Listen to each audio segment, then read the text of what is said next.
Li navçeya nav Sura bajarê Amedê muzexaneyeke zor balkêş heye. Dema meriv dikeve nava muzexaneyê li derdorê tu kelûpel an jî alavên giradên ê malê ê muzexaneyê meriv nabîne.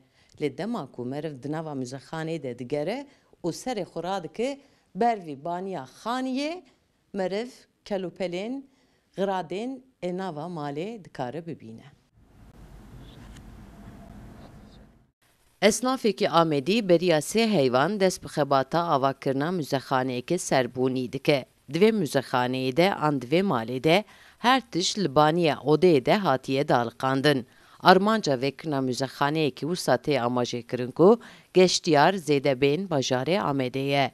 O tamaveraş tu semede turistana, turisti mava yo çiyo degişik bu semede Güneydoğu'yla Diyarbakır'a. O manake maveraş millet ama daha zaviyana, daha keyfi jiniyenu, daha veşmenu, hemme çi matawan de tersine laknav. Hava yo müze. Yani kam yer fotoğraf alacağını veyvek yeni. O ma hemme çi tersine nakerdo yani Türkiye'de ya şaşoyt habes ya Çin'i. Başka.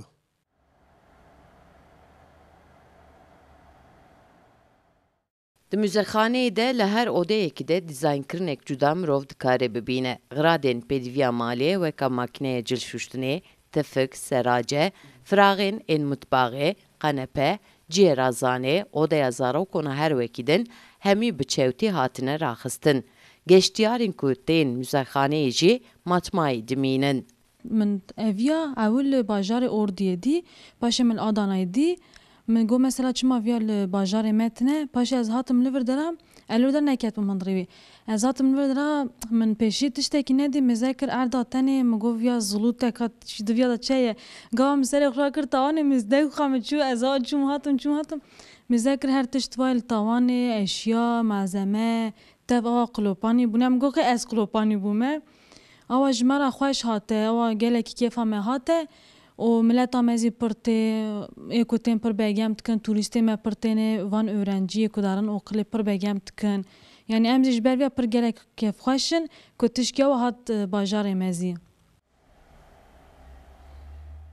Mala serbûnî ala Amedê li Tirkiyeyê di rêza dehemîn de ye. Ketine hundirê muzexaneyê jî bi pere ye. Sevde Kaplan, Kurdistan TV, Amed.